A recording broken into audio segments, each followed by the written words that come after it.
Alright, boys, welcome back to Phoenix Wright's Ace Attorney Dual Destinies. Wow, that's a mouthful.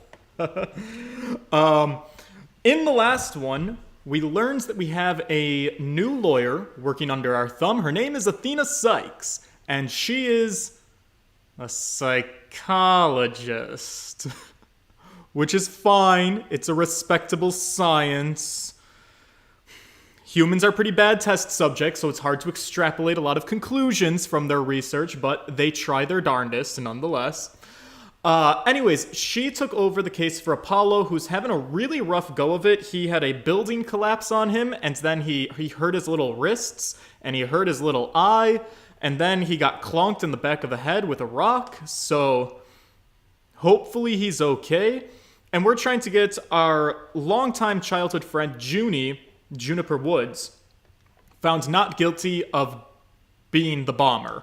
So we're going to have to really finger Ted Tonate today and make sure that he gets found guilty. Also, I'm so sorry to do this, you guys.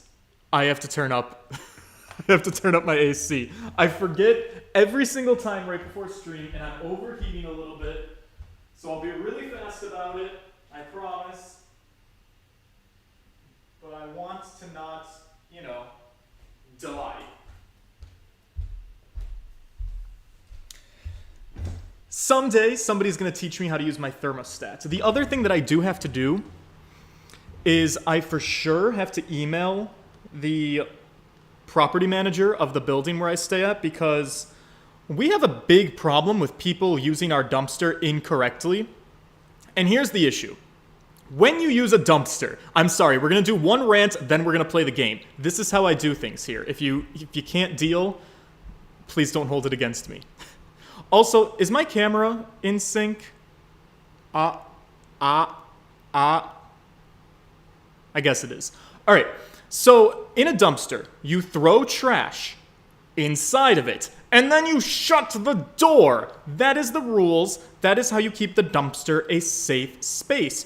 Instead, people leave it open, and then people can't even be bothered to throw their trash inside of the dumpster, so it piles up on the outside of the dumpster. Mind you, the dumpster's not full. All right, the dumpster has plenty of room inside of it, but people bag up their trash. They just throw it at the dumpster, and then what happens? You have a pile of trash outside of the dumpster to the point where you cannot even reach the dumpster to throw in your garbage. And so it gets worse, because you know what it attracts? Animals. And you know the worst kind of animal it attracts? Bees. We have a full-on beehive, I can only presume, inside of the dumpster outside of my building. And I believe what we really need is to make sure that my streaming setup is okay. Looks like there might have been a little lag there. At this point, what I need is that beekeeper lady from TikTok. I don't know if she still exists or whatnot, but I don't feel safe throwing out the garbage anymore. Which I understand is a bit dramatic, but straight up, the other day I went to take out the trash, and now, being guilty like the other people, I had to just throw it in the direction of the dumpster, because I was like, oh my god, there's like at least 4 dozen bees, which is more than 40. That's a lot of bees, all zipping around the garbage can. I was like, I'm not walking through that to go to the dumpster. Are you kidding me? I might get attacked like that little boy on Animal Crossing, and then have my own eye covered up and have to get a patch like Apollo. Yeah, I'm not about it, okay? So we need to do something about this bee situation, because right now I can't effectively take out the garbage in my own home. Anyways, it really pisses me off. All right, rant out of the way. We're here to help a client, and that is fully what I intend to do. It's December 18th, 9:34 a.m. at District Court Defendant's Lobby number 5. Let's start the game. Also, I should get my hellos in order. Dogface, good to see you. Phoenix of Grandeur. Josh Scott, Mad Cat, Amaryllis 2 Spinner, and Breezy. Happy to see all of you guys. All right, back to business. This isn't exactly how I envisioned the second day of this trial to start. Is there a way I can change the text speed? Probably not, because there's no options in this game. But, given how things ended yesterday, Good morning. Yep, we're having a nice slow start to the day, thinking about reflecting on the good and the bad that happened yesterday. Athena, talk to me about your peaks and valleys. What was your high yesterday? What was your low? Whoa, actually, I think we know what your low was. Girl, I don't know who you stabbed with a shichishito, but we're gonna have to unpack that at some point. We'll let it slide for now, but I'm sure that was your low. What was your high? Hi, Junie. Why does everyone look so sad? The mood is tense. Not that that's any surprise.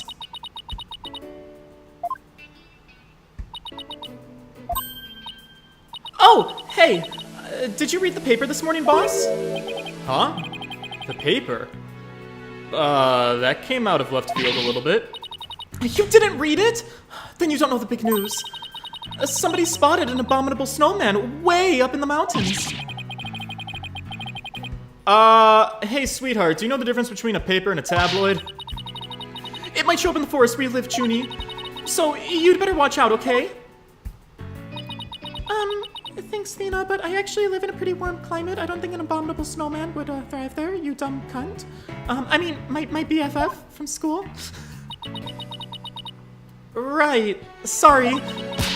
You really should read the story for yourself. I couldn't even begin to do it justice. Justice? Huh? Oh shit, Apollo! I almost forgot about him. Oh, poor Apollo. And it's all my fault. Athena! Oh, Junie, what was I thinking? Oh, I'm so sorry. Yeah, I'm sorry too, because now we have to listen to her cry again. What we found yesterday was not Apollo's dead body. Thank Christ. He'd been assaulted by someone with a blow to his head and was lying unconscious. We rushed him to the hospital right away, and it looks like he's gonna pull through. But it was still quite a shock to stumble onto a scene like that. Is Miss Woods all right, Athena? Well, I managed to get her to stop crying. Now she's resting on that sofa over there. I guess she really feels responsible for what happened to Apollo. Poor Junie. She believes that the reason Apollo was attacked is because he was helping her look for something in that courtroom. Oh? I guess I could see why she would think that. By the way, how are you doing? Me? Yeah, you. I know you're concerned about Miss Woods, but are you alright, Athena? Me? I'm doing just fine, boss. I mean, yeah, it was a huge shock, but I'm fine. I'm Athena Sykes. People who've studied analytical psychology are great at times like these. After all, they learned how to control their emotions, too. Right. You know, somehow I don't think it's as easy as she makes it sound. But there's no denying she's a real trooper. Apollo doesn't remember a thing, does he? Yeah, he can't recall anything from the time right before he was assaulted. Nothing about what he was doing in courtroom number 4, or who assaulted him. Well, it wouldn't be a Phoenix Wright game if we didn't have a character suffering from amnesia, so that tracks. The doctor said it's probably due to the hit he took to the head.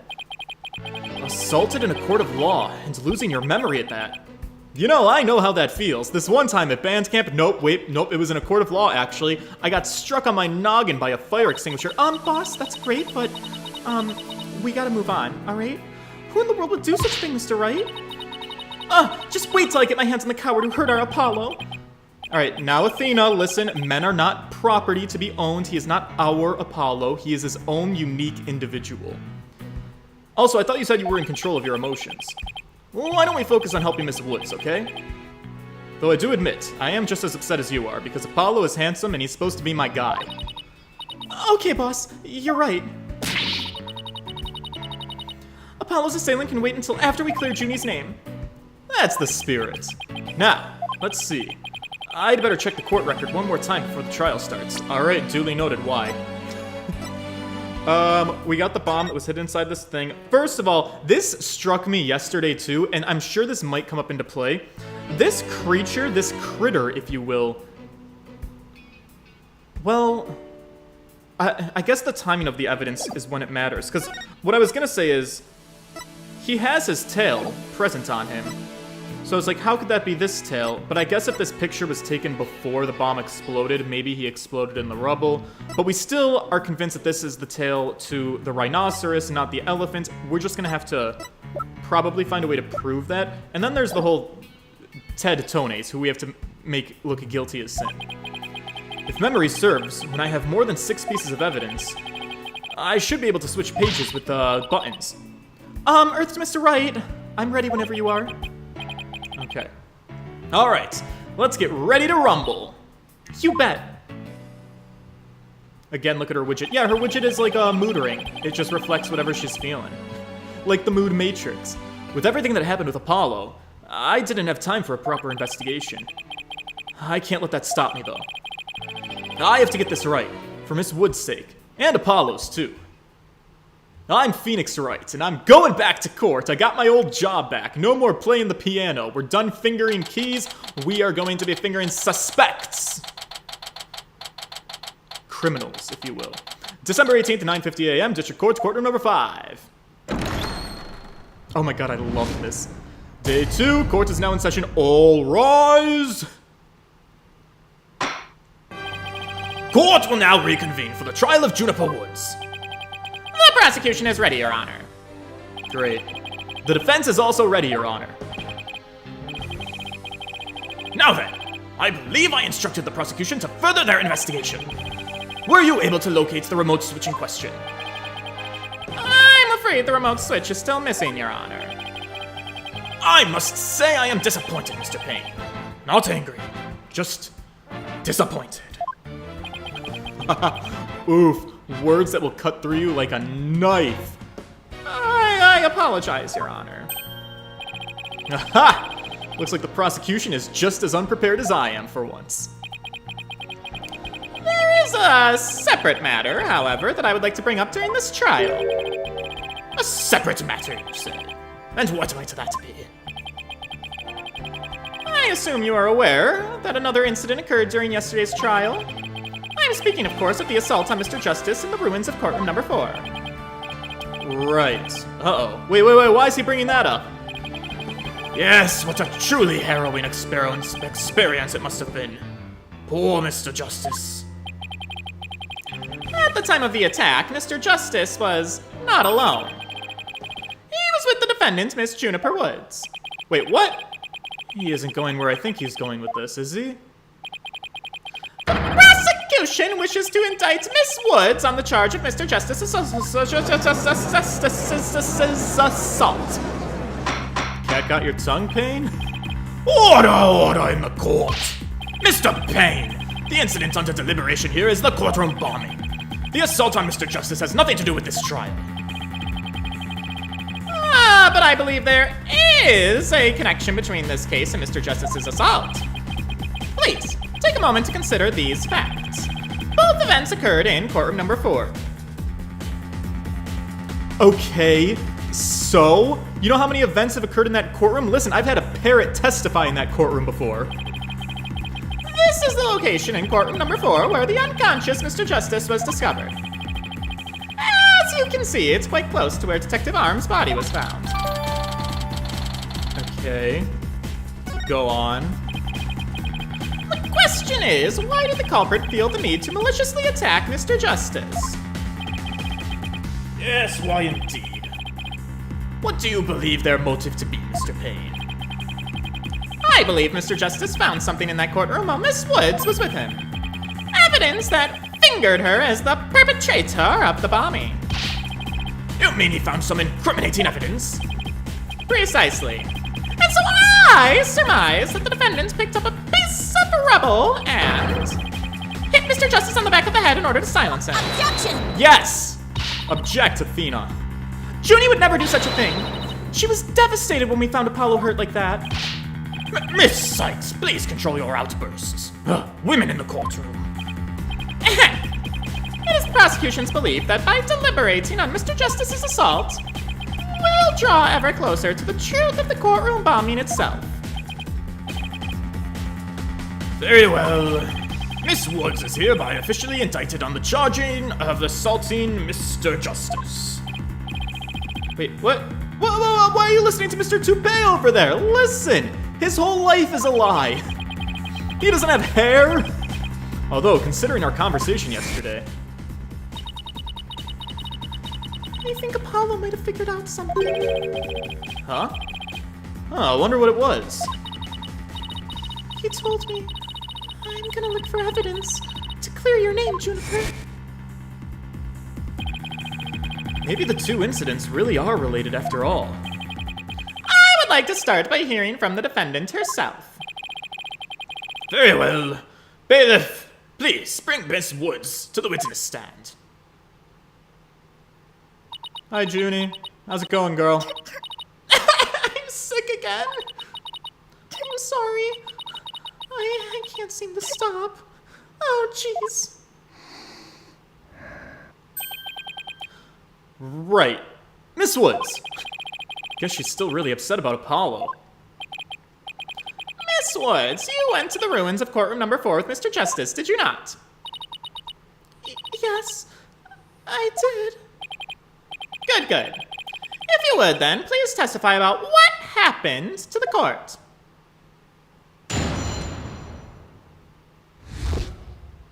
Alone with Apollo. Well, during the trial yesterday, I was overcome by a fit of coughing. Apollo stayed with me, and we went to the courtroom ruins together. But then I was called back to this courtroom to give testimony. Apollo insisted on staying behind in courtroom number 4. I swear I didn't attack Apollo. Why would I ever hurt such a kind person? Keep it together, Hunty. Listen, you're making my job a little bit more tough. So, Mr. Justice stayed by your side while you were feeling unwell. What an admirable young man. I thought his loud voice was his only outstanding feature. He may look like a little imp at times, but Apollo can be really nice too. Wow, why does Apollo get so much hate? I gotta defend my boy. I hope she didn't hurt her wrist back. Take that one out. But one has to wonder, why did Mr. Justice stay behind in the ruins? I think Apollo might have figured something out. Something? What kind of something? Well, something to do with the courtroom bombing kind of something, I think. Oh! New evidence for the case, was it? That's a very big kind of something indeed. Squid at 76, hello. Sorry that you're a little bit late. I believe so. He mentioned looking for some evidence when I was called away. Objection! What do you got to object to? Just as I thought, there is a connection between the two incidents. But the defendant has told a very big lie, Your Honor. What lie is that? When she learned Mr. Justice would be looking for evidence, she attacked him. She attacked him to give herself the chance to destroy that evidence. No, I didn't. I never... I object. Prosecution is badgering the witness. Miss Woods repaid Mr. Justice's kindness with violence. We found the proof of her foul deed there in the Courtroom room. You've gotta be fuck all the way off. Your Honor, do we need to play this game right now? Listen, Judge, connect with me for a moment. You and I, how many times have we done this tango before? All right? Dead person mysteriously writes a bunch. I mean, Apollo's not dead, granted, but victim in a case has a little bloody finger and he always just seems to scribble somebody's name. And has it ever one time, has it one time ever been the actual person who wrote the message, and had they actually written the name of their attacker? I mostly think it has not been one time. Woods. Son of a bitch. What on earth? Do you see it? There in front of Mr. Justice's right hand. Tito TJ, hello. Witness the message that was left for us. It's written in blood! W-O-O-D-S. Oh, wait a minute. Isn't that? That's right, Your Honor. It says Woods in capital letters. What? I submit that Mr. Justice left us with the name of his attacker before he fainted. Right. Okay. Apollo is shown collapsed on the floor. The bloody writing is also visible. Also, how would we have not noticed that? We found the body. No! That can't be true. Why would Apollo write my name? Mr. Wright! The nerve of him leaving that message! Why would he do this? Hey, don't take it out on me, sweetie. I don't understand any more than you do. I'm just kind of... my whole career is based off of bluffing. When we discovered Apollo yesterday... Apollo! No! Yep, everybody was scared. It was tragic. Well, we didn't even have a chance to rush over to him. As soon as security heard Athena scream, they ran in and cordoned off the area. Cordoned! What? I'm sorry? Is this a word I haven't been exposed to before? That's embarrassing. Listen, I'm a biologist and not a linguist. That's the only defense I have for when I see words I don't recognize. This is American education at work. Most of my reading skill comes from playing video games, so apologies in advance. After that, they were there in courtroom number 4 with Apollo the whole time. We couldn't investigate anything ourselves, and had to leave everything to the police. Still, I never thought they would find some bloody writing there. That only happens usually in the second case of my games. Now then, please begin your cross-examination, Mr. Wright. Okie doke. Alone with Apollo. Let's press everything. Alright, she was overcome by a fit of coughing. Honestly, I was there. We don't need to question that. Apollo stayed with me and we went to the courtroom ruins together. Great. Okay. During the trial yesterday, I was overcome by a fit of coughing. Yep. Oh, sorry. I went backwards. Then I was called back to this courtroom to give testimony. You were. Yep. Apollo insisted on staying behind in courtroom number 4. We might want to get more information about why. Why would I ever hurt such a kind person? Alright, let's start here. Let's move on. Hold it! I'd better not ask her about Apollo. I know. I'll use some small talk here, to get her to relax a little. Do you have any hobbies, Miss Woods? Hobbies? Oh, well, I mean, I love growing vegetables in my garden, and I love to knit, and I like sewing, too. Sewing? What? Nah, I'm not a lawyer. I actually made this outfit myself. That looks like something that would be a one-of-a-kind. Keep it up, Mr. Wright, it's working. Now, ask her if she has a crush on anyone. Athena! We gotta build to that. Or I guess we don't. So, is there anyone in particular that you like right now while you're under oath here on the court? Objection! Mr. Wright! Is that question even remotely related to this case? To this case? No, not really, actually. I don't really know what I'm doing. Mr. Wright, you will refrain from asking questions unrelated to the case at hand. Right, sorry, Your Honor. Alright, -1 to the brownie points.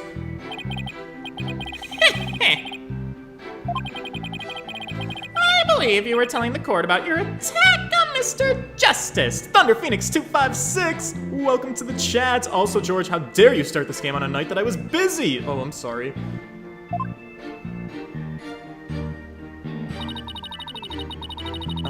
Why would I ever attack such a kind person? I don't know, you tell me. So, you think that Mr. Justice is kind? Yeah, very kind. He rescued me. He's like the sun, strong and... Oh my god, here we go again. Sweetie! I sympathize with you, because sometimes you like somebody and you like them a little bit too much, and it just leaves you a little bit hurt and confused and sad and like nothing's ever gonna work out and you just have to cry.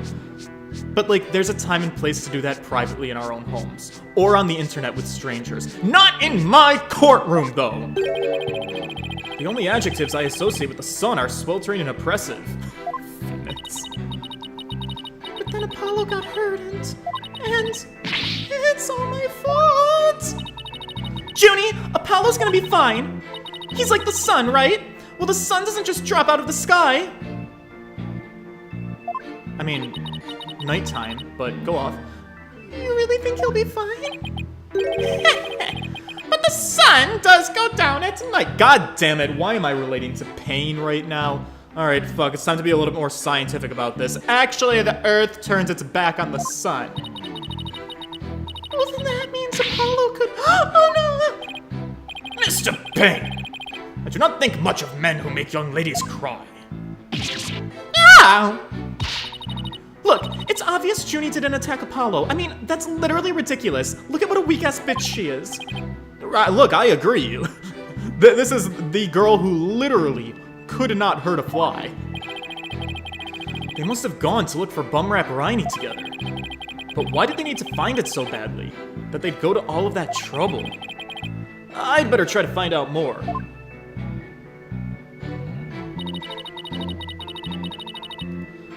Alright, I guess we have to keep pressing things then. Do you always cough when you get nervous, Miss Woods? Yeah.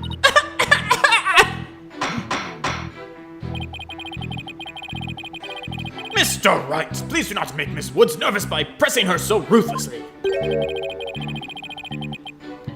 But that barely even qualified as a quasi-question. Let's help her relax with a little small talk before we dive into the cross-examination. You know, ask her about her hobbies and her crushes and stuff. Athena, we did that already.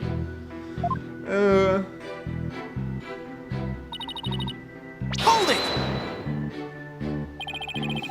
Why exactly did you go to the courtroom ruins? We went to look for my medicine. I need to stop my coughing. Your medicine? Well, why would your medicine be in courtroom number 4? I dropped it in the heat of the moment. Bumrap Riney. He was keeping my medicine safe for me. Alright, listen, sweetheart, I love you to death, but like, I don't know if this is a Japan thing. You're a fully grown 18-year-old ass adult woman. I'm gonna need you to stop talking about your stuffed animal like he's your companion, okay? Respectfully. He has a little compartment that I can put things in, you see. Oh, and Phony Fancy has the same type of pocket. That's where the bomb was inserted. I had put my medicine for coughing fits inside Bumrap Riney. That's a sentence. When I told Apollo about it, he said he'd help me go look for him. There was so much rubble in there. I was worried, but there was no rubble or anything in front of the witness stand. So when we got inside, Apollo went straight there and started looking for my Riney in that area. It was so nice of him to do that for me, in spite of all of his injuries. Oh, he's so strong and kind, just like the trees of the forest. Jeez, the way she makes him sound, you'd think Apollo was some kind of ancient god. Doo-doo. Oh, wait. So that's why you went to the ruins. I see. That seems to be quite an important fact. Please add it to your testimony, Miss Woods. Alright, now we're getting somewhere. Apollo started looking for Bumrap Riney near the witness stand where there was no rubble. Do I have something that contradicts that? Courtroom number 4 diagram. Oh my god. His fucking little body outline. I mean, I guess that kinda tracks. Right? Why don't I press it before I present anything? The area around the witness stand. Are you sure about that? I'm sorry, did I say something wrong? No, of course not. Calm down. I was just, testing my hearing, you know? I'm getting old and whatnot. Must not upset her. Must not upset. Yeah, I'm sure that's where we searched first. Alright, so, I mean, that's the new statement, so that's gotta be the thing that's off. Maybe my brain's too stupid to understand this. I mean, that looks like it. I guess there is kind of rubble around the witness stand. I mean, the middle of the room, which is where the witness stands, looks pretty clear. I mean, when you compare it to, like, you know, where the jurists would be sitting and whatnot. But maybe Phoenix doesn't think so. Objection! Oh, we got her! So, he started his search at the witness stand, you say? That's right. I guess maybe he wanted to start from the furthest point in the room. He was being so brave. Pardon me. Right. Athena, you never ate that orange, right? But that's kind of odd. Under the circumstances, he shouldn't have been capable of that. But he was, and he still is. He might not look it, but he really is brave. And kind, too. No, that's not the part I'm finding fault with. God, someone has a crush on Apollo. What you are claiming is something that no one should have been able to do. What? I should think that anyone can be brave and kind if they wanted to be, Mr. Wright. Yeah, true. Anyone can be brave and kind, but if you would take a look at this fucking diagram that I have at my little fingertips, with the courtroom in this state, how is it possible to walk up to the witness stand? So I guess... Alright, here's where my brain is going right now. I guess this is maybe like a boulder or a piece of rubble. This is like a perfect geometric shape. Unlike all of these other rocks, like this is the witness stand, right? So because of its perfect shape, I thought that this was like a table or something, you know, something that would sit in front of the witness stand, like the podium. Well, I guess that's the podium. Look, it's kind of hard to tell. Also, maybe this is the judges' chambers, so maybe this is where I got confused. Anyways, let's hear what Nick has to say. With the courtroom in this state, how is it possible to walk up to the witness stand? Oh! I see your point. The rubble blocks off access to the area around the witness stand. Does such a tiny inconsistency even matter? Perhaps the witness is simply misremembering it. Ugh. Great. Now I'm not so sure that it matters. A real man doesn't make mountains out of molehills. You know, I love that expression. Because so many people do. But that's precisely what Mr. Wright does best. Thank you, Your Honor. I call slander, actually. So, was it really possible to approach the witness stand? I have to say, it's a bit hard to tell without any accuracy from just this diagram. Mr. Payne, do you have any other photos of the crime scene? Let me see, Your Honor. Ah, yes. I have one more. Here it is, a more pulled back version of the photo I presented before. Well, that's important to see. Look, it's the fucking bomb case. Sitting there in front of the witness stand. The bloody writing is also visible. Great, okay. Also, ooh, interesting. We have tracks for the bomb case, right?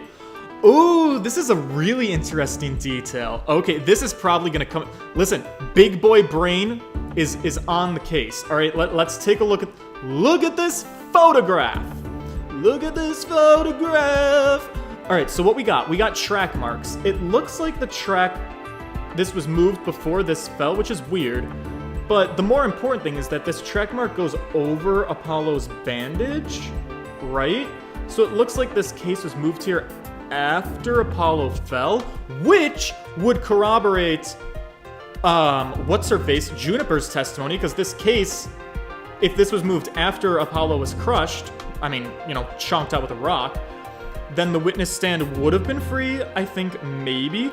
Also, it looks like there's something more beyond the woods, because we got woods, and then it looks like a little bit more blood. So unless that's an exclamation point, that's interesting to me. All right, Big Boy Brain George is thinking, I'm on the case, don't worry.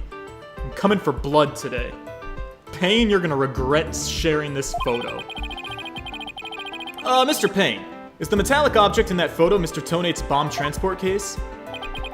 That's right. Is there a problem? Ah, yes. That transport case was there in courtroom number 4, when the bomb went off. It must have been there ever since. That's it! Miss Woods?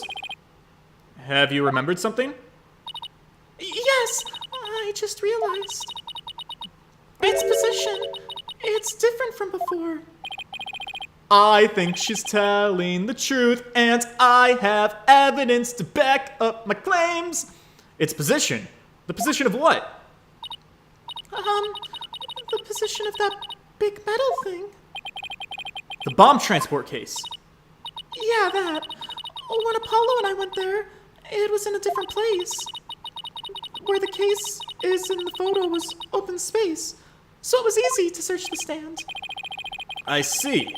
So, where was the transport case when you and Mr. Justice saw it? As I recall, I think it was more to the right. To the right. Then that means, in that case, the case was over here at the time of Apollo's attack. Covering up with woods. Who cares where the transport case was and when? What difference does it make? It has nothing to do with what we're talking about! Ah, we got the music, we got the finger wag. Yeah, we're gonna wag our finger at you and we're gonna get you all over the place. Where the transport case was has everything to do with this discussion. In fact, it's so important it's enough to turn the prosecution's argument on its ear. I can talk. I'm Phoenix Wright and I'm red in the face. What? Well, that certainly sounds very relevant indeed. And you sound as though you know where the case was at the time of the attack. Yes, Your Honor. This diagram represents the crime scene as shown in the photograph. And this is where the transport case was at the time of the assault on Mr. Justice. Alright, I've got this. The bomb transport case was here at the time of Apollo's attack. Dun dun dun dun. To the right. I mean, that's what she said, over the woods. Your Honor, I assert that this is where the transport case was at the time of the assault. But that's... Inconceivable! Miss Woods, was this where the transport case was when you saw it? Yeah, that's where it was. Thank you, Miss Woods. I'm sure the court has noted an interesting fact about this position. The transport case covers up the writing in blood. Exactly. If the transport case was in that position at the time of the assault, then no message could have been written there because the case was in the way. Which leads us to conclude that Mr. Justice couldn't have left the bloody writing. Objection! Yeah, try your hardest. Why should we believe the defendant's claim that the case was in a different position? She's obviously lying. Objection! Objection, I can prove it! The fact that the case was moved after the assault on Mr. Justice is proved by more than Miss Wood's testimony alone. What? And where's the proof you're talking about? I'm glad you asked, cause it's right fucking here, in the crime photo. I'm keen to seeing this proof myself, Mr. Wright. What in this photo indicates that the transport case was moved after the assault? My boys, bandages. Take that! Please take a look at the mark that runs over Mr. Justice's bandages here. Oh, I see it. But wait, what is it? This mark was made by one of the casters from the transport case carrying the bomb. As the case was moved, it ran over his bandages. In other words, the transport case was originally to the right of Mr. Justice. Then, after Mr. Justice was assaulted, the transport case was moved. What? Just as Miss Woods said, the case was covering the writing at the time of the assault. Therefore, it was impossible for Mr. Justice to have left that message in blood. Checkmate. No! You did it, boss! Oh my goodness! It was a real nail biter, but you pulled it off. The jury's going wild. Yep, that should bring down the prosecution's claim like a house of cards. Order! Order in my court! Mr. Wright, that was a very clever observation. It was more of a deduction, actually. But it was nothing, Your Honor. Nothing but pure genius. I'm a seasoned professional, after all. Boss, I'm sensing a definite smug and braggy vibe coming off of you. Girl, let me have this. I have just one question, Mr. Wright. Yes, Your Honor? If Mr. Justice didn't leave this message in blood, then who did? Wait, what? Is it not obvious, Your Honor? It was the attacker. What? No, man, he's about to rebound. Oh! Well, shit. Well, looks like I should have taken that train of thought. Through to the last station, probably. Well. I've heard a lot about this. So this is Mr. Wright's famous bluffing technique, is it? Hey, it's never failed me before. Ah, yes, this feeling. It definitely brings back memories of the old days. Ah, Mr. Wright and his bluffs. It was a fun time. Back when you carved out a name for yourself by bluffing through thick and thin. Gee, Mr. Wright, the judge kind of makes you sound to be better than a 2-bit con man. No better than a 2-bit con man. Thank you, Athena. You made your argument with such confidence, Mr. Wright. Now I'd like to hear your answer with just as much confidence. Hey, until the judge asked the question, you didn't catch on either, dick. What now, boss? I hope you didn't bluff your way into a corner. Alright, think, Phoenix. Think. Focus. There's gotta be a way through this. I have to dig my way to the truth somehow. Who could have written that message in blood? It was Apollo! No, alright, so was it the culprit? Or was it someone else? No, I'm pretty sure it was the culprit. If Apollo didn't leave that bloody writing, maybe it was Apollo's attacker who wrote it and made it look like Apollo did it.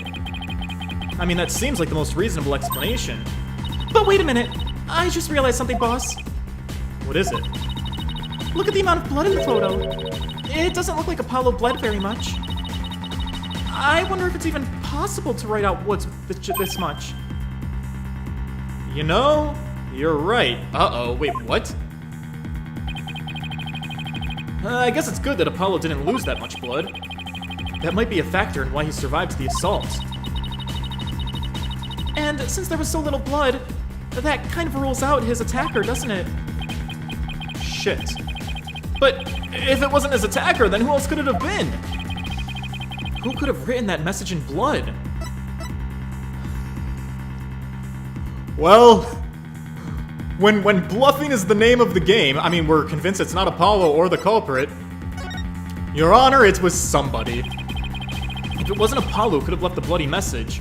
Wait, what? I have to name someone? Well, I think the culprit is Ted Tonate, so that's not gonna be helpful, because who else do we have? Are we suggesting that he wasn't the culprit because he was there at the attack? There's only one other person who could make a lick of sense, but wait a damn minute. Alright, one of these little hunties died during the fall. She got doinked on the head, right? Can disarm. So she wrote the message. Apollo found evidence! The Woods message was there before Apollo got there. Can disarm. Gets doinked on the head during the bombing of the courtroom. She takes her little finger, fingers her bloody scalp, and then writes a little message, doodly-doo, inside of the courtroom. And then the bomb case gets put over the message, which is why they didn't see it at first. Right? Because Athena didn't see it. Or not Athena. Junie didn't see it. Apollo gets doinked on the head when he's about to investigate and, I don't know, maybe look under the bomb case. Oh! This woman is important! But I'm so confused. Why was she writing Woods? To be honest, I don't actually have any real proof of this. But I've come this far. There's no turning back now. Besides Apollo, there was one more person who shed blood at this crime scene. A person who shed blood? Wait, you don't mean... Oh, but I do. I believe it was Candace Arm who left behind this message in blood. What? I know. Honest to Christ, what would be really helpful is if I had one of my spirit medium friends to channel her for us. What? Detective Arm? Are you sure you know what you're doing here, boss? Not really, but, you know, like I said, bluffing is my game. Objection! Oh, jeez. What kind of ridiculous assertion is that? If you had said the attacker left a message to throw people off, it might have made sense. Well, that's what I was going to do, to be fair. At first glance, that would seem to be the most reasonable explanation. However, Apollo didn't shed enough blood to write such an extensive message. And I'm going to be taking credit for this line of logic. It was not my assistant, Athena, who told me that. Oh, Ah, I see. Even if the photo makes it clear there wasn't enough blood to write all those letters, and Mr. Justice did survive, I suppose he didn't bleed very extensively in that case. but why would Detective Arm write the defendant's name? There's no connection between the two whatsoever. I didn't even know the lady who was killed. I admit the investigation didn't turn up any connection between the victim and the defendant. They had never even met each other. You know, it's a good point, and that's very true. But Woods is also a common name, it could mean anything. Well, let's see. Maybe the intended meaning of the message isn't what it appears to be. The intended meaning? Not what it appears to be. Yeah, you know, maybe the message wasn't really intended to be Woods. I beg your pardon. Coming from you, that's quite the bold statement, Mr. Wright. You wish to assert that this bloody writing could have some other meaning. Yeah, I do actually, Your Honor. Alright, for something I pulled out of a wormhole, which is the PG way of saying something I pulled out of my ass, it could turn out to be true, couldn't it? Oh, jeez. It clearly says Woods, as anyone can plainly see. What other meaning could it possibly have? I'm working on it. But Candace Arm was a detective. Maybe Woods only means something to the police. You know, like a police scanner code, for example. Yes, no, wait, I didn't think of that. You may have tricked his honor, but you'll never get the best of me. I have a thing for studying on the weekends, as you may have already guessed. Sound like a real lively man, my guy. And there is no such radio code as Woods in this state, dear Mr. Wright. Is that a fact? Don't look at me. I know as much as you do about police codes. Enough of this. I was quite taken with the defense's new theory. But if they can't substantiate it with anything, I must end things here. Well, no, wait a second, Your Honor. Listen, cut me some slack. Very well. But before we discuss this theory any further, I demand a plausible explanation. Mr. Wright, what is the true meaning of the bloody writing? Well, I believe it's, And no stalling! If you can't come up with an answer quickly, I will declare this discussion officially over. Right, okay, I'm in trouble now. What other meaning could it have besides the obvious one? Maybe it means something in another language? Or maybe it's a code. Think, Phoenix. You can do this. Which piece of evidence will tell us what the word Woods really means? Let's look.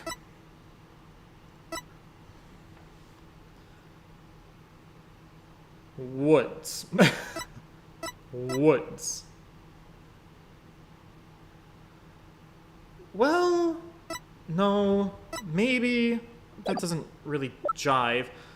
My attorney's badge will do the trick. Arms autopsy report. Let's just look at everything. Oh, geez, yeah, she definitely bled a lot, that's for sure. Time of death between 8 and 11. We got this guilty little guy. Dimensions, case 5, 16-inch alloy plating. Not really helpful. Phony tail. Missing remote switch. Bomb transport case.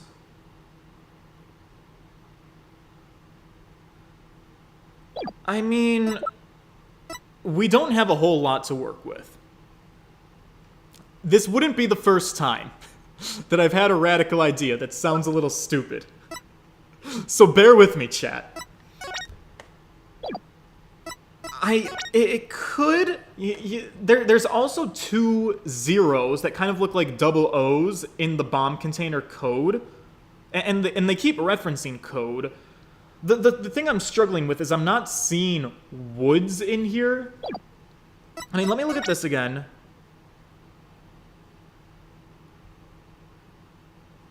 But you know what you could have done? The message could have been adulterated. So let's take a look really close. So if you look here on my bottom screen, which I'm sorry is so small, you got your little 1001, right? That's what the thing was, right? Yeah. So it was L10015R. Okay, so let's go back to this. Let's look a little bit more closely. Oh, shoot. Okay, so yeah.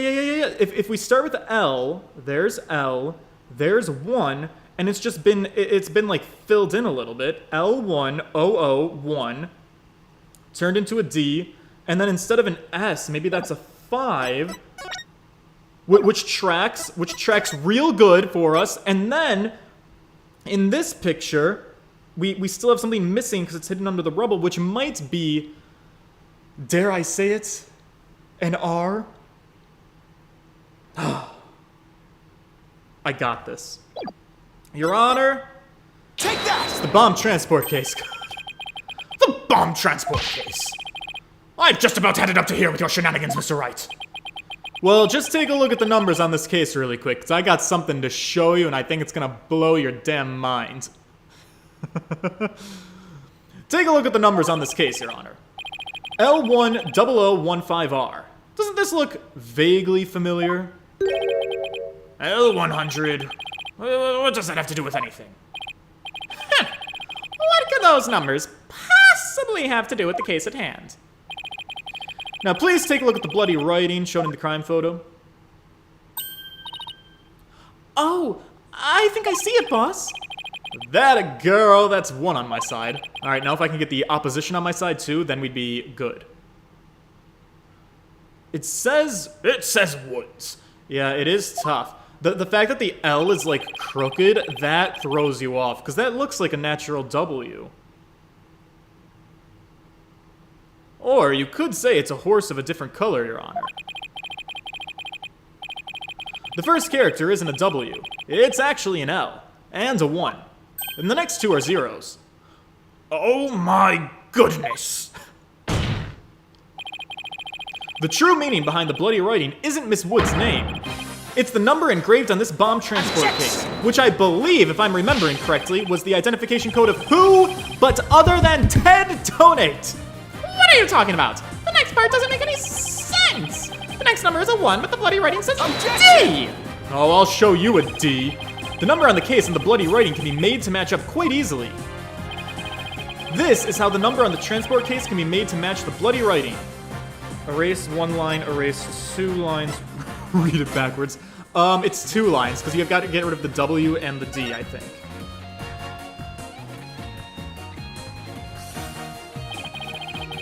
Please erase the 3rd downward stroke of the W and the downward part of the D. There you go, now it looks perfect. Except my girl did do a sloppy job with that L. Well, would you look at that? Lewis. No, Your Honor, it isn't meant to be read as a word. It's the number L10015, which, if you take away the final R, is the exact number that's on the bomb transport case, which is very convenient for our culprit. Erase 2 lines and they match up, you say? Well, I can change anything into anything else simply by erasing 2 lines. What if we erase 2 lines from your name? Would you be happy as Mr. Rye? Well, would you, Mr. Rye? Look, the only right spelling is right. Okay, I'm doing pretty well here, and I think I've drawn the right conclusion. Detective Arm's real message to us is the bomb transport case number. Your Honor, the 2 lines were added by the real culprit to intentionally mislead people. What? The original message Detective Arm left behind was the transport case number, but whoever assaulted Apollo changed that message. If you're right, boss, then What do you suppose Detective Arm was trying to tell us? It's a good question. What does this number represent? There it is! Do you see this number here? That is my identification number. Candace Arm lost her life in the courtroom bombing. Her dying message could only have had one purpose. Probably. No. Yes. To tell us the name of the one responsible for the bombing. Yeah, boys, we got him on the ropes! Well, don't keep us in suspense, Mr. Wright. Tell us who she was trying to name. The culprit that this victim was trying to identify is none other than...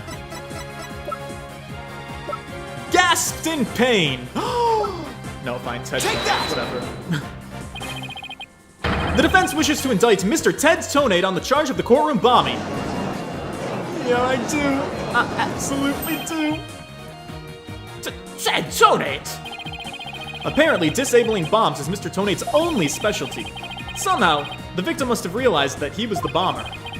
So, when she was caught in the blast, she left his bomb transport case number as her dying message. She used Mr. Tonate's own ID number to finger him for the crime. Well, why would anyone go out of their way to write an ID number? Wouldn't they simply write the person's name? He's got a good point there. Well, what do you have to say to that, Mr. Wright? That only Detective Arm would know the answer to that. But I do have a theory. A game theory. Perhaps Detective Arm couldn't recall Mr. Tonate's name in the heat of the moment. As I recall, this was the first meeting between the two. It's entirely possible that they wouldn't have been familiar with each other. Or maybe using the ID number was a way to hide its true meaning from the real culprit, thus lowering the odds that they would erase the bloody writing. I'm pretty sure the culprit would recognize his own ID number, though, Athena. Sweetie. Regardless, whatever the reason may be, the important thing is the meaning behind her message. The fact remains, she wrote Mr. Tonate's ID number. Objection!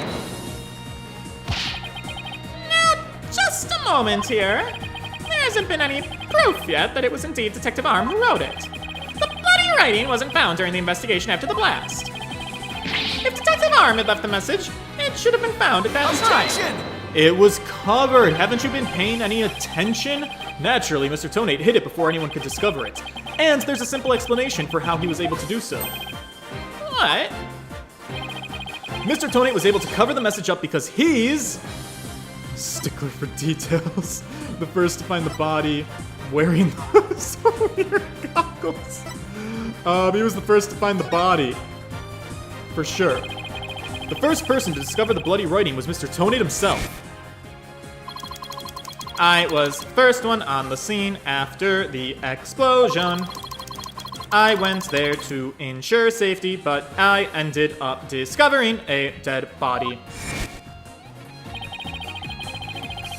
When Mr. Tonate saw that the victim had written his ID number, he used the bomb transport case to cover up the bloody writing as a stopgap measure. Oh, so that's why the message in blood was under the transport case. He didn't have enough time to try and scrub away the writing. If he didn't report the body right away, he'd look suspicious. So, those letters lived on to serve another function, when Mr. Tonate used them in another incident. Oh, the assault on Mr. Justice.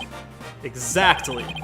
Mr. Tonate hit upon a plan to use the bloody writing for his own purposes. So he didn't clean it away, instead he made it look like Mr. Justice wrote it, by adding 2 lines to the writing that Detective Arm left behind. He changed the meaning of the message. He made it look like Mr. Justice was accusing Miss Woods of the attack. So then that means the only person who could have altered the bloody writing was the courtroom bomber, who was the same person that assaulted Mr. Justice. And that person is Ted Tonate. To pay! It's time to give it up, Payne. Embrace bald. It's beautiful. Order! My goodness, I say. It looks like we will have to hear from the bomb specialist himself. Mr. Payne, please have Mr. Tonate take the witness stand. Your Honor. Okay. That was great, Mr. Wright. Just doing what I do best. Flying by the seat of my pants, no less. Dismantling the case is yours. Do you think you can handle it? I look forward to seeing you try. I've finally drawn Mr. Tonate back to the witness stand. Looks like you'll get your wish. Goggle man. Now watch me take your lies apart. Whew. Gotta do another cross-examination of this guy? What's he gonna say to defend himself? Mr. Tonate, I'm afraid we have a few more questions for you. I understand the situation, Your Honor. I was keeping a close eye on the proceedings from the gallery. The allegations are all laughable. Objection! Yeah, no, they're not. I wouldn't be laughing if I were you, Mr. Tonate. The message in blood matches your ID number. Oh, wow. Oh, there she is. Ooh, let's look at her in 3D really quick. The same ID number that is there on that bomb transport case. Such a far-fetched theory, no better than a tangled ball of wires. I've had them untangled for you in no time at all. You were the first person at the scene after Detective Arm left her message in blood. You were the only one who could have hidden the writing and then used it again later. I see, ×2, but then let me ask you, do you have any proof that Detective Arm wrote that message? That's a very good question. Well, do you, Mr. Wright? The best way to prove that Detective Arm wrote that message is to analyze the handwriting, analyze the DNA. Probably the DNA, right? Because, like, handwriting, it's just a bunch of, like, letters that are all in regular print. But the DNA should be Miss Arm's. Mostly. I mean, you could have a little bit of a mix-up with Apollo's, but also that just proves the blood came from her. I don't think it matters. Let's go with our gut. Your Honor, I request that a DNA test be performed on the blood itself. Once we know whose it is, it'll be obvious as to who wrote the message. Yeah, what you gotta say to that?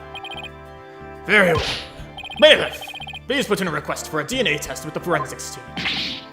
Oh, yeah, Your Honor. It'll be some time before we have the results of the analysis. Until then, let's hear more from the witness. I would like nothing more, Your Honor. I want the court to hear how ridiculous the defense's theory is. Yeah, try. After the explosion, what in God's name is this man going to say to try and defend himself and wiggle his way out of this one?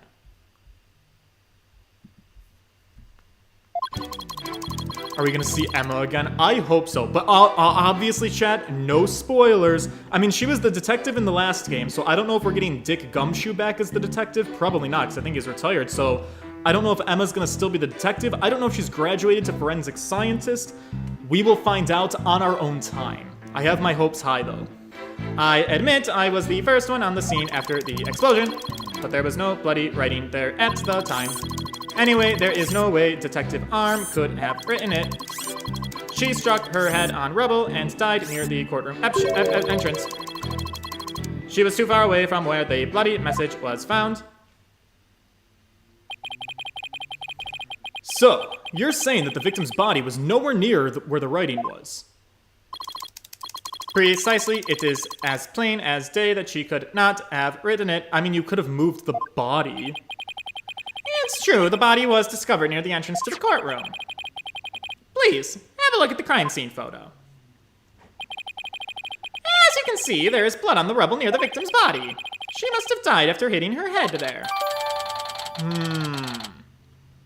Well, that's gonna be difficult. Yeah, Emma's not in the chat today. We lost her. Sad. I see. All right then, Mr. Wright. You may cross-examine the witness. Do you have what it takes to take my infallible testimony apart? Oh, I actually believe it's quite fallible. Alright, after the explosion. I was the first one on the scene after the explosion, right? But there was no bloody writing there at the time. Let's press that. You were able to tell this, even with those goggles on? With these goggles, there's no way I would have missed something like that. I can see quite well with them. In fact, I can see every hair on your head. Both of them. Oh, you do in fact have some grays, Mr. Wright. Objection! I disagree. Poor Mr. Wright. You're always working so hard, keeping our office together. Well, wait a minute, I don't have any gray hairs. Just kidding. Objection! I object to that. I object to the witness's attempt to prematurely give me gray hair. I mean, if Phoenix is like, what, 28 in this, maybe even 29 and still has no gray hair, that's impressive. Mr. Tonate, this course frowns upon untoward comments on a person's hair or lack thereof. I'm sensing a great sorrow coming from the judge. I have gray hairs, and I'm not that old. Well, son of a bitch, I guess I kind of am that old. Ugh. My apologies, Your Honor. May I please continue my testimony? There's no way Detective Arm could have written it. Alright, she had struck her head on the rubble and died near the courtroom. Hold it! So let's crest this. Do you imagine she was thrown back by the force of the blast? A bomb can inflict damage not only from the explosion itself, but also substantial secondary damage from the blast wind. Detective Arm unfortunately hit her head on some rubble. He stated in her autopsy report as well, cause of death, trauma to the back of the head. Ah, the autopsy report. I should take another look at that. I should, shouldn't I? I mean, it was suspicious that her death time was so weird to me, personally. Trauma to back of head caused by impact with a flat object. Oh, that might be where we get them. Alright, I think we got it. Hang on. She was too far away from where the bloody message was found. Because that is a very jagged object, not a flat object. So hold the phone. Objection! Yeah! You're a pretty terrible liar, Mr. Tonate. Excuse me. Take a look at this autopsy. Specifically, the part about Detective Arm's head injury. Cause of death, trauma to the back of the head, caused by impact with a flat object. Yes, what about it? Now take a good look at the bloody piece of rubble. It's sharp and pointed, or as I would say, jagged. Yeah, no, error. Hey, you're right, boss. It is pointy, just like your hair. Not as pointy as Apollo's. That is odd, isn't it? What could be the meaning of this contradiction?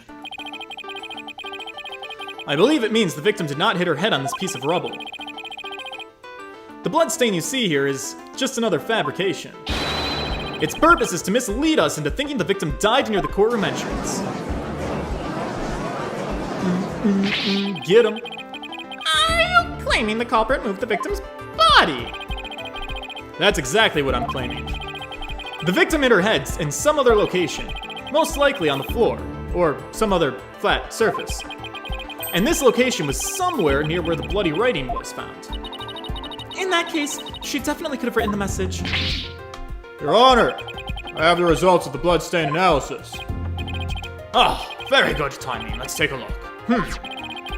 According to this report, the message was written in Detective Arm's blood. And as the defense claims, only the parts of the message that were added afterwards were written in Mr. Justice's blood. It would appear that the defense's assertion is correct, after all. Great. Phoenix of Grandeur, did you see the thousand-year door style Apollo Justice? He's fine? No, I don't know what that means. Alright, well this is great. Yes! You did it, boss! You were right! Good. Now I have to drive it home. I'll have to take a good look at the bloody writing analysis later. Mr. Tonate, it is now apparent that you have told several lies to this court. I hope you have some sort of explanation for yourself. I might. In my Discord. No, I'll have to pop into the Discord after stream. Fine, I will confess. Oh, you will? Wait, why are you so calm? This time I will tell the truth.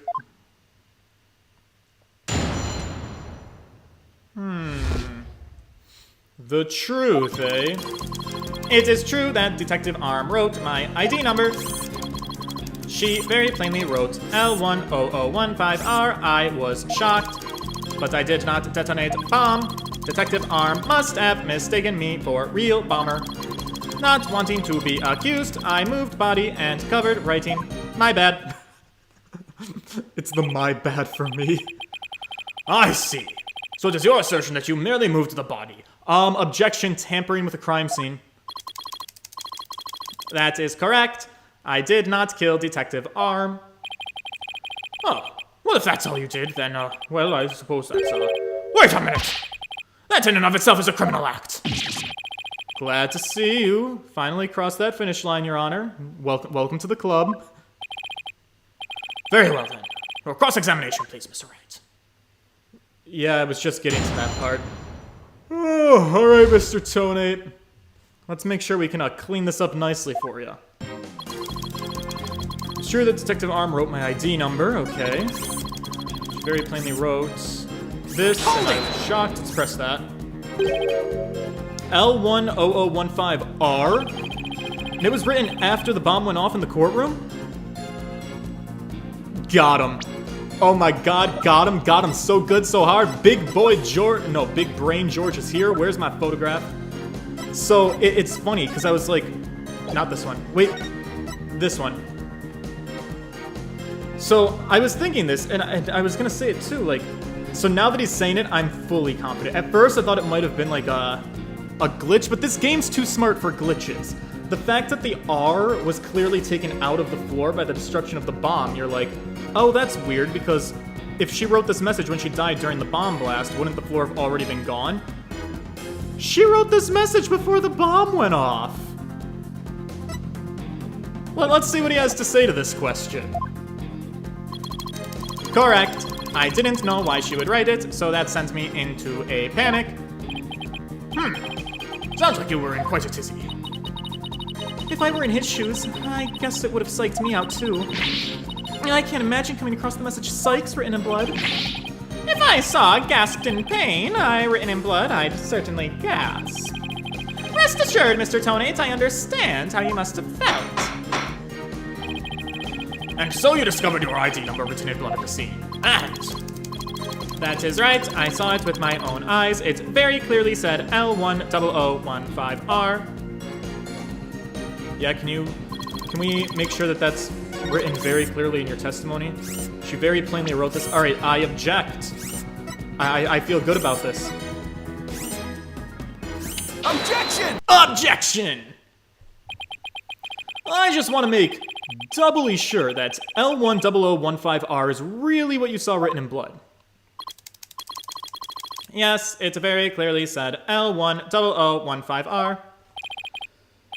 But you see, that's kind of odd to me. Because it's not what I see. Objection! I can see clearly now the rain is going. What on earth are you babbling about now? Wasn't it you who claimed that the bloody writing was his ID number in the first place? Well, if you would just take a good look at this photograph in the bloody writing analysis. Now tell me, does it really say L10015R? Oh, jeez. You see, something's missing, isn't it? And that something is the final R. What is the meaning of this, Mr. Tonate? Right, I remember now. There was no R on the end. It was just a slip of my finger. My bad. No, wait, you can't do that. My contradiction. Give it back to me.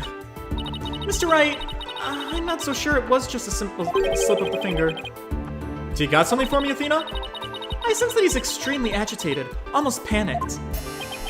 Can you do psychology on him? Huh, he does look pretty flustered, doesn't he? Well, Mr. Wright, it appears it was nothing more than a mere mistake. I don't know. Did he really just make a typo? What about that R? Did Mr. Tonate really see it? He actually saw it. Maybe Mr. Tonate really did see the R. But there's no R anywhere in the bloody writing. What's going on here? Phoenix, come on, see it? You know, now that I take another good look at this photograph, I think maybe. That's it! What is it now, Mr. Wright? Are you trying to imitate Apollo, and use, you know, cords of steel? I've got it. So that's what happened. A slip of the finger. Is that really all it was? Because I don't think so. I propose that Mr. Tonate really did see the letter R. But the photo clearly shows that there is no R. No, Your Honor. Actually, just the opposite is true. The photo shows that Mr. Tonate actually could have seen the R. If you're going to make a claim, you'd better be able to point out what you mean for me. What part of the photo shows that Mr. Tonate could have seen the R? It's right here. Please look here to the right of the 5.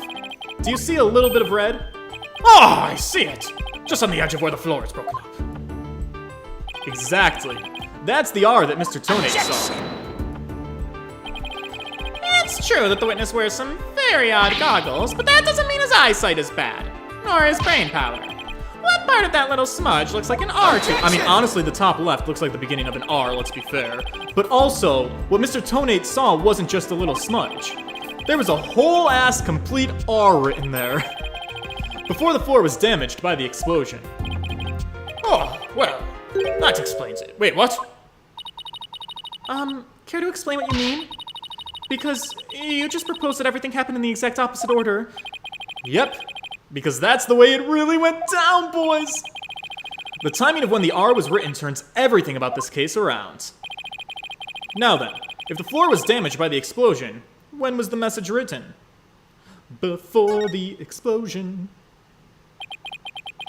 With the bloody message running off the edge of the damaged floor like that, we can only conclude that it was written before the explosion. That's ridiculous! If that were true, it overturns your own premise. That's right, it does. In fact, it turns everything upside down, which is usually what I do in these courtrooms. The victim was not killed by the explosion in the courtroom. She was killed before the explosion ever occurred. It was murder, Your Honor! Order! What kind of preposterous claim is that? Have you forgotten the victim's body was found at the scene of the explosion? True, but consider the scenario. She was hit on the head and killed before the explosion, or even before the trial began. Her body was subsequently placed in the courtroom ruins after the bombing occurred. That way, it could be made to look like she was a victim of the blast. What? It sounds like we had better look into what the victim was doing before the trial. Mr. Payne, did anyone see Detective Arm before the trial? Let's see. According to the police report... here it is.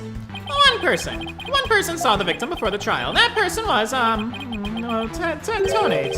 Wait, what? No one besides Mr. Tonate saw the victim.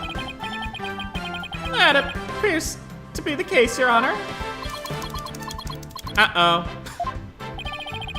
I would now ask the court to recall something. Specifically, Mr. Tonate's words from yesterday.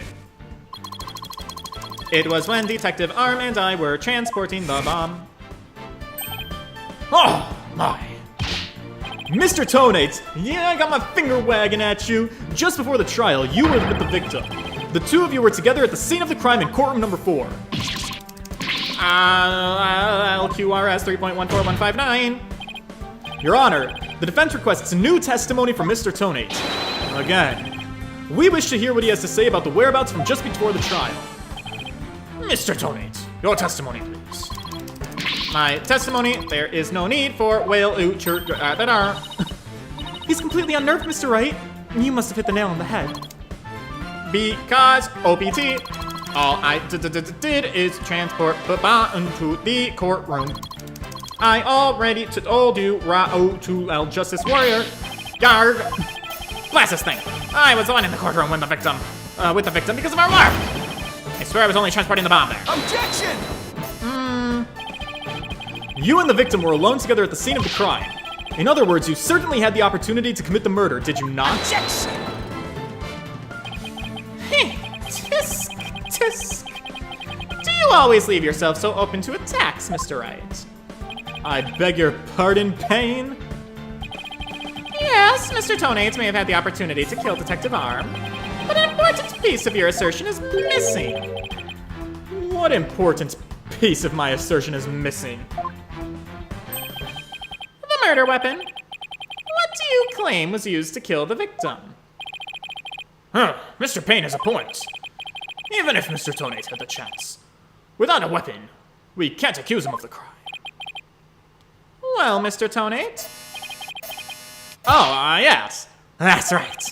I didn't have any sort of thing that could be used as a murder weapon on me. I couldn't possibly have killed Detective Arm. Did he really have nothing he could have used as a murder weapon? What is it, Athena? You know, just looking over the victim's autopsy report, I'm hoping there's something that can point us in the right direction. Well, it did say that she died from trauma to the back of the head with a flat object. Yeah, and to inflict that specific kind of injury, all you would need is a flat surface, right? A heavy, blunt object with a flat surface could definitely be our murder weapon! Boys, I think I know what it is. Well, Mr. Wright, can you indicate for the court what was used to kill Detective Arm? I believe I can. Believe being the key word here. You can. Then please do so now. What did Mr. Tonate have that could have been used as the murder weapon? A flat object, huh? Maybe one that weighs 12 pounds, has a 10 by 10 by 10 dimension, and is plated in 5/16 inch alloy metal, and also blows up after the fact. Mr. Tonate, you say you didn't have anything that could be used as a weapon, but in fact, you kind of had the perfect thing. What? What the devil are you talking about? You had this. That's the bomb! I thought you were trying to prove that the victim wasn't killed by the bomb blast. Well, it gets a little funny, Your Honor. The bomb blast, no. But I believe Candace Arm was killed with this bomb. Because this is the blunt object that delivered the fatal blow to her head. Arr! Please recall the description of Detective Arm's head wound. Trauma to back of head caused by impact with a flat object. We assumed this injury was sustained when she hit her head on the floor. But a blow from any flat side of this bomb would produce the exact same wound pattern. What you gotta say, my boy? But I...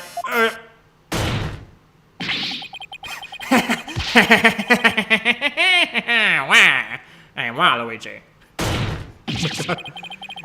I am a villain. What is with this guy? He's off his rocker. Let's show me some proof. Where's the evidence that I hit the victim with the bomb? Oh my god, we can't because the bomb exploded! I don't have anything decisive.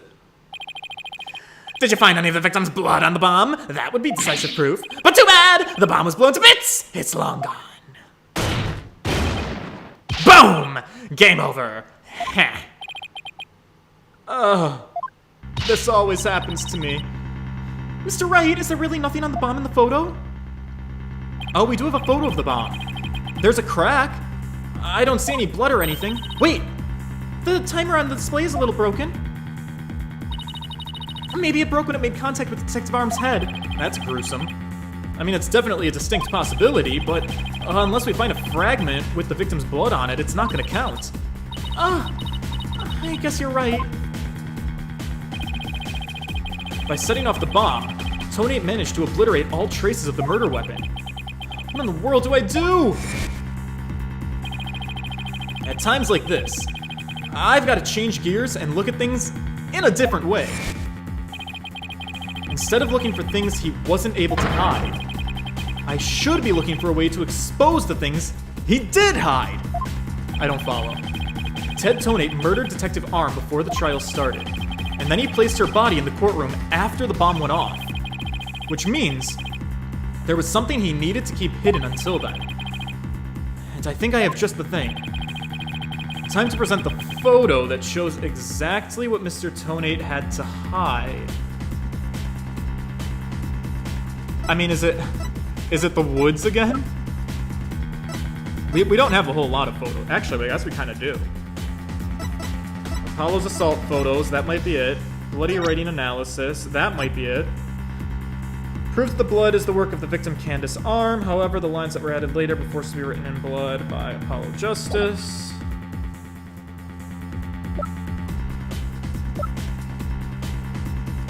Exactly what Mr. Tonate had to hide. I mean, one thing he had to hide was the body. And we haven't, we used this photo once, actually. We did use it to prove that the surface wasn't flat, it was jagged. The photo that shows what he had to hide. He had to hide the body. Your Honor, there's something we've all been overlooking. If the murder took place before the trial, then Mr. Tonate would have had to hide the body somewhere during the trial. Hey, you're right! And if we can figure out where that hiding place was...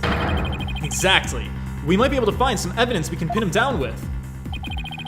So where could Mr. Tonate have hidden the body during the trial? I have one theory. Transport case? Take that! Wait. A box big enough for a body. A box that was in the courtroom the whole time. A box nobody would touch if they thought there was a bomb in it. Mr. Tonate!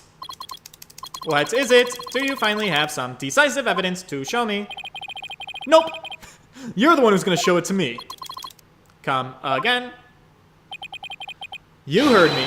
Now show me what's inside that bomb transport case. What's in the box? What? Why? No, there is no need.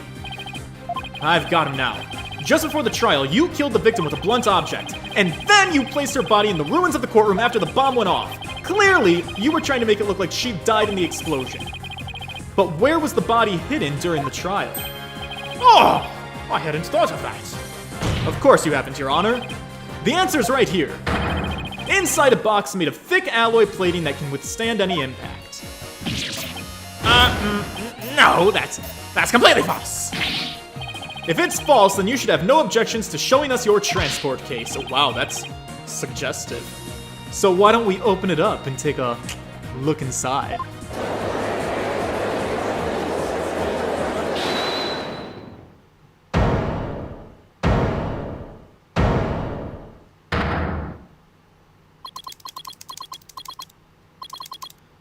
Let's not.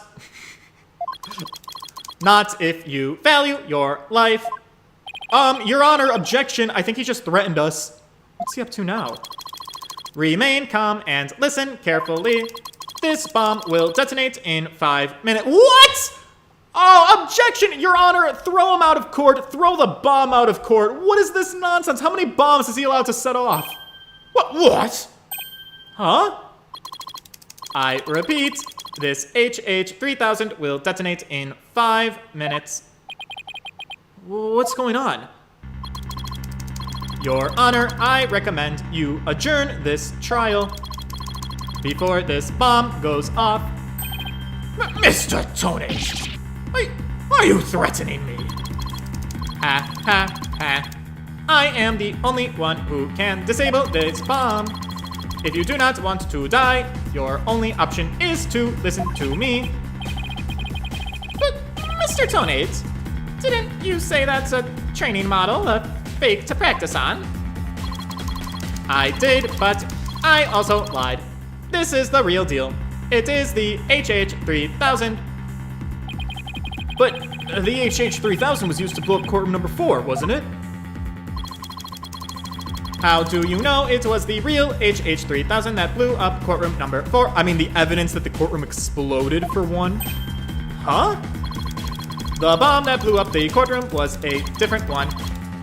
One that I made. What? Then, are we to take that as a confession on your part? Take it any way you would like. Just before the trial, I took the H-3000 out of the stuffed animal and put my own bomb into it. That was the bomb that exploded and destroyed courtroom number 4. Mr. Tonate, please, be reasonable. Do you really expect us to believe a crazy story like that? The HH-3000 is so unique, I had never seen anything like it. It is so unique, I could not replicate the detonation mechanism, so I just had to have it. Besides, did anyone look inside the stuffed animal during the trial? Did anyone check to see if it really was the HH-3000 in there? I must confess, no one opens the stuffed animal to check. So there's really a possibility that the bomb was switched out? No, not a possibility. A certainty. I did it. So he's had a real bomb with him this whole time. You had better get out of here while you can. You do not have much time. But Order! I'm out of here, man! Frankie! Is the bomb gonna explode? You got it, Dollface. We should get out of here, bro. Oh no! They're still attending trials. Is this what marriage is like? You 4 are still here. Well, aren't you brave? It just wouldn't do for the judge presiding over this court to run. Isn't that exactly what you did in the courtroom number 4 when the bomb went off? But that horrible explosion the other day. The judge looks like he's about to book it for the nearest exit. Any second. And Mr. Payne? That is. I'm getting out of here. He fucking tripped over himself. And he's off. Mr. Wright, what do we do? It'd be pretty pathetic to run now, wouldn't it? But the bomb might really go off. Only 3 more minutes, folks. Oh god. Oh god. Can I... Is that bomb really the HH-3000? And is this a timed event? I should be careful. What do I do? Run like a yellow-bellied chicken. Well, I feel like the game's pushing me in a direction with this. This seems like a biased answer. Stand my ground. I can't run now. Well, it's been fun, but I will be going now. With my dear HH-3000, naturally. Oh, and by the way, I would advise against having me followed. Even with no remote switch, this bomb can still be triggered manually. If I think I'm being followed, I will detonate it on the spot. Farewell. That's kind of suicidal of you, isn't it? Hold it! Yeah, hold it. You're not going anywhere, Ted Tonate. Oh? Your Honor, there's no reason to be afraid. That bomb is a fake. Oh, we're calling his bluff! Huh? Are you sure, Mr. Wright? More of your famous bluffing. Even at the risk of your own life. Mr. Wright, none of your bluffing now. Not at a time like this. Lives are on the line here. My life is on the line here. I'm not bluffing, Your Honor, and I have proof. You do. Yes, of course, Your Honor. It's right here in the photo of the bomb, clear as day. Proof that Mr. Tonate's bomb is not the real HH-3000. It doesn't have the crack, it doesn't have the fracture. Well, really, out with it, and immediately. Where's the proof that Mr. Tonate is holding the real HH-3000? Is not holding the real one. Well, this is the proof. There's a crack. Take that! The display for the timer on the bomb in the photo is broken. Most likely it broke when Mr. Tonate used the bomb to attack Detective R. But the display on the bomb in front of us is not broken. Oh, you're right. Therefore, this is not the real HH-3000. Mr. Tonate was clearly lying when he said he switched out the bomb for the stuffed animal. The real HH-3000 blew up in courtroom number 4. This bomb is nothing more than a fake, a model used for training purposes. Fear not, Your Honor. I will examine the inside of the bomb transport case myself. Yes, please do that, Mr. Wright. No, stop! We got blood, boys. What is that? Is that a blood stain? As I expected. Your lies have all been blown to bits, Mr. Tonate. I'm confident that DNA analysis on this bloodstain will confirm that it is, in fact, Detective Arm's blood. And that those results will conclusively prove that, you murdered Detective Arm. What you gotta say to that? How about it, Mr. Tonate? Think you can dismantle this decisive evidence? Oh, shit! Has it been 3 minutes yet? Dismantle it. Ha! You are too late. You missed your chance. Run! Now, you're out of time. This HA3000 about to explode! Look, you can give up, you can drop the act. I've already proved that your bomb is a fake. It's real! This bomb is the real thing. I'm telling you. It's real! It's real. Why? I'm a villain. Jesus Christ, this guy. Mad Bomber, party of one. There's no time left. It's gonna blow. I have to disarm it. I have to take it apart. I can dismantle anything. I can take apart evidence. I can take apart bombs. Can I dismantle it all? Dismantle, dismantle, dismantle, dismantle, dismantle, dismantle, dismantle, dismantle, dismantle, dismantle. I'm not gonna make it! Only one thing left to do. Stop! Jeez, oh my god.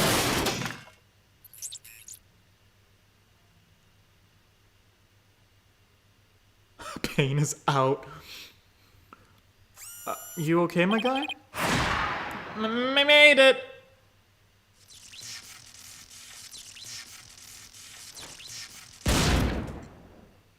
Oh my god! Did he just die? Game over. Dismantle attempt failed. Thanks for playing. Oh no, he's alive. His eyes are just... Ah, it's all over. My life has been blown to pieces. It's all that stupid woman's fault. I was selling bombs I disarmed on the black market. When I tried to take this one, she just had to notice, didn't she? Oh my god, this music. Oh my god, Candace. She confronted me in court number 4 that day. That's why I had no choice. Oh my god. Before I knew what I was doing, I hit her. It's all her fault. While I was looking for a place to hide her body, she left a message in her own blood. The trial was about to start. I didn't have time to clean it up, and now all this? I thought for sure I could disguise her death with an explosion. Then that stupid defense attorney started sticking his nose into my business. After my testimony yesterday, I went to court number 4 and... I found the kid all up in my bomb transport case. That's when I snuck up behind him, and... BAM! And when the idiots police arrested that little girl, I thought for sure I could pin it all on her. Oh my god. You're an actual psychopath. Why? Why?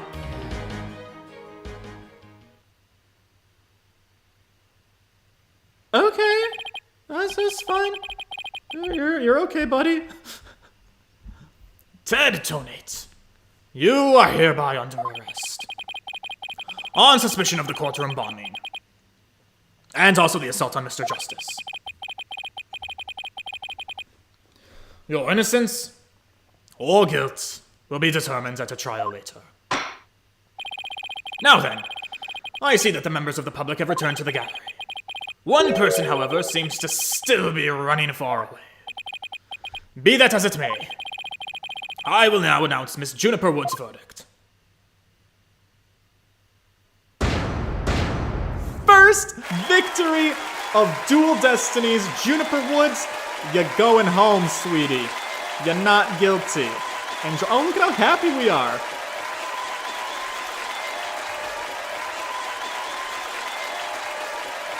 Whew. Court is adjourned. All right, that went great. I'm proud of us.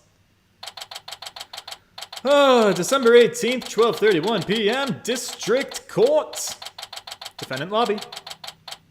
Number 5. You did it, boss! Yeah, I guess we managed to pull it off somehow. So many mysteries cleared up all at once. It was amazing! Yeah, it just sort of worked out that way, didn't it? That's not the kind of thing that usually just works out. You made it happen, boss. And the way that mean old prosecutor hightailed it out of here, that was great. Mr. Wright, Fina, thank you for everything you did for me.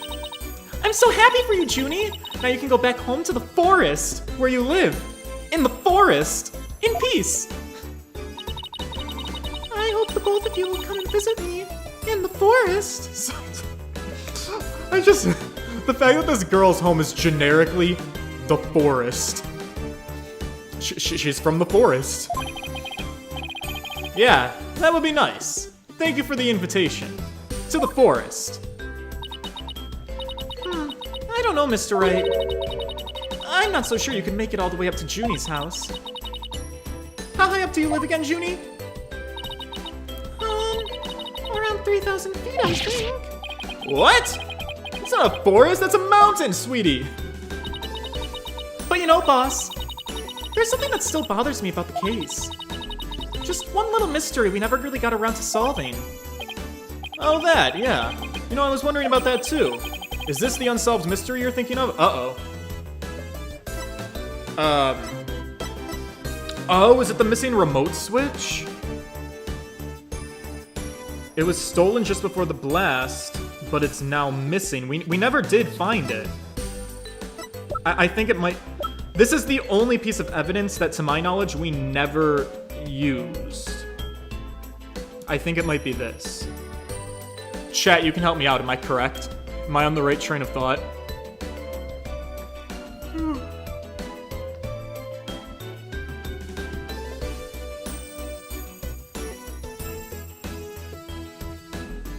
That 30-second delay's doing me in. Are we going with this? There's a forest girl craze in the game. Correct? Okay, great. Take that! It's the switch. The remote switch, right? Yeah, I wonder where it disappeared to.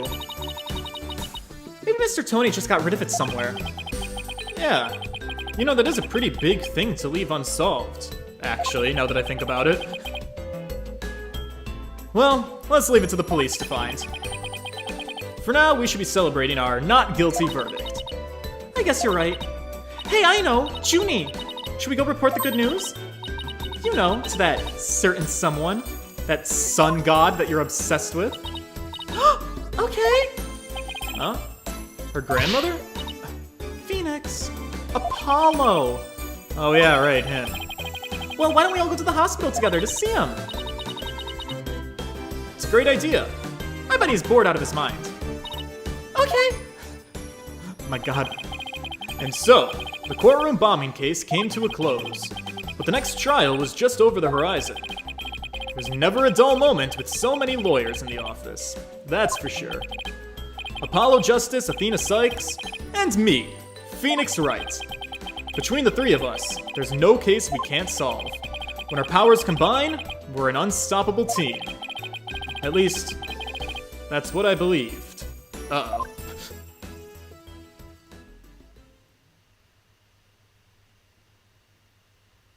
Uh-oh.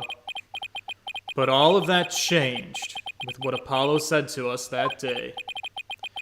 It was something that would put my faith in us to the ultimate test. Date unknown. Time unknown. At the Right Anything Agency, though, location known.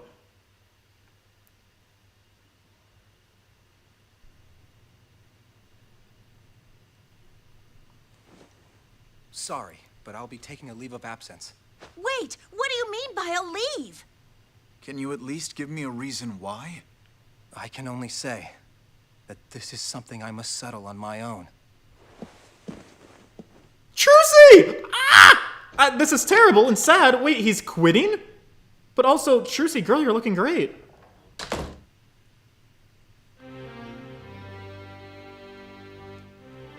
Alright, so Apollo is our new brooding character.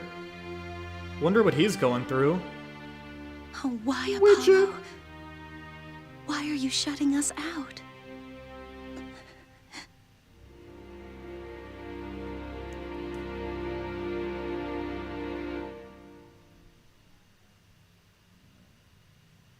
First Trucy appearance. Not the best scene. happened to you, Apollo? Ever since you put that jacket on, you're totally different, I think, is what she said. Sorry, I didn't know that was gonna skip like that. And now, for whatever reason, all my mind keeps doing is returning to the day I first met you. Yeah, where'd the jacket come from? What's that about? We had tackled our first case together, he and I, this past spring. And as we did, I came to know who he is, and how he thinks. It was a very peculiar case, actually. One in which the victim was killed by a mythical creature. I'm sorry, what?